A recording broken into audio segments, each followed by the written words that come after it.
here in lower numbers, but you know, if you read the books, it says that their range is from Point Conception, which is about 30 miles south of us. From Point Conception south is their main range. So, but animals don't read books, so they go where they want to. But so there are some native around here.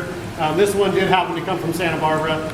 But it's a spiny lobster. The first thing you'll notice is it doesn't have its claws, and that's not because I ate them, but this species does not have claws.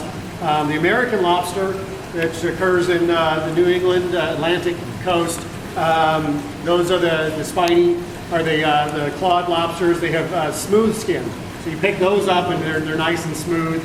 They don't scratch you. This one, I'm holding the antenna out like this because these are, you can feel those.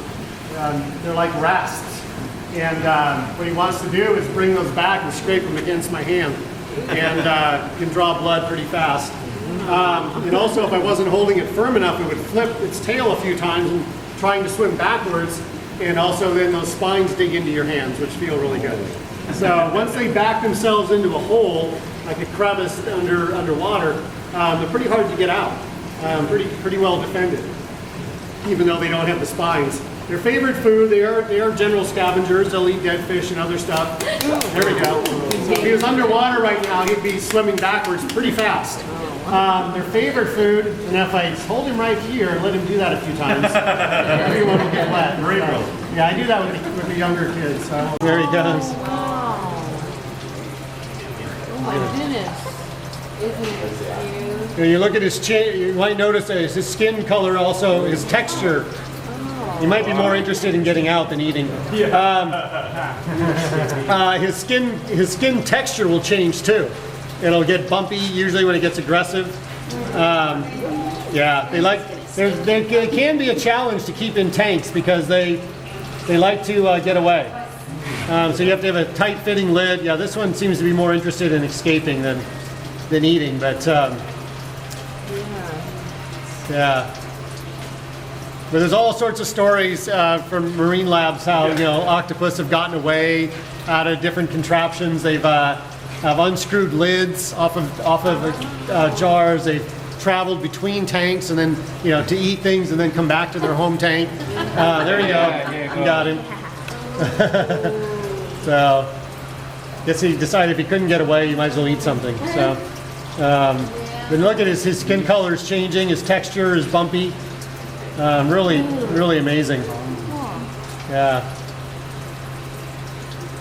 I have found, I used to have 3 of them in here, in the center one here too, and somebody left the lid off a little bit a couple weeks ago, and they all 3 ended up.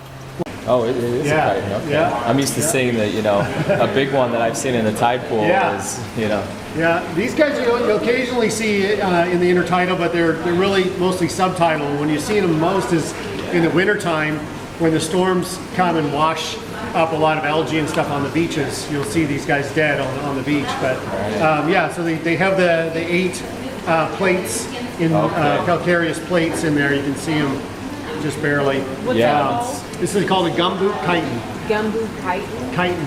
Yeah, C-H-I-T-O-N. That's why I didn't think it was a kite, because of the smaller ones, they're much more defined, like plates of armor. The smaller ones in the tide pools, you can actually see the shell, the 8 shell segments. The gumboot, it's all grown over, and this is a baby gumboot. They'll be huge, just huge animals. Yeah, they're amazing. They're huge around here too. Yeah. This one came from right around the corner here. So yeah, they'll get big. But not, this one isn't a baby, I guess. Maybe a teenager. But yeah, they'll get that big. Yeah. Good sized animals, and they eat algae.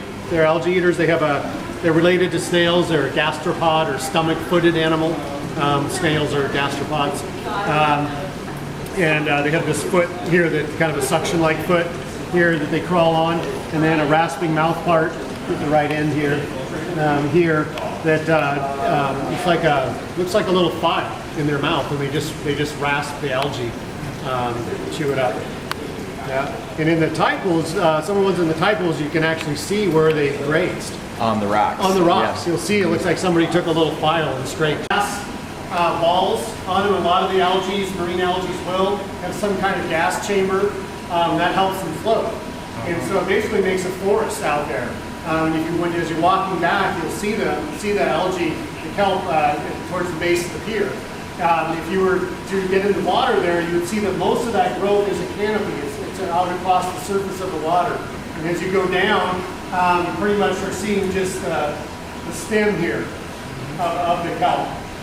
There's less blades at depth. And then you got down to the seafloor, you can see something that looks like roots. It's this big mass called a holdfast. And it has lots of fingers, it looks just like roots, but it's not. It's just to physically hold the algae to the seafloor. And then when waves come in and knock those loose, you'll see that up on the beach, the whole structure, all the way from the holdfast all the way up. Using growth rates, this is the growing end out here, and in the summertime here, with warmer temperatures and sunlight, these guys can grow 2 to 3 feet a day. These algae are growing. It's a tremendous growth rate.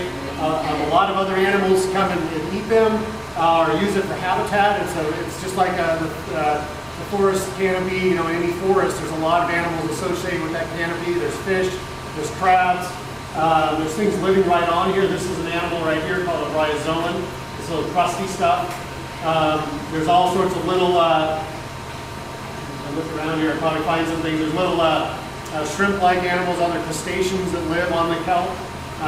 It just goes on and on.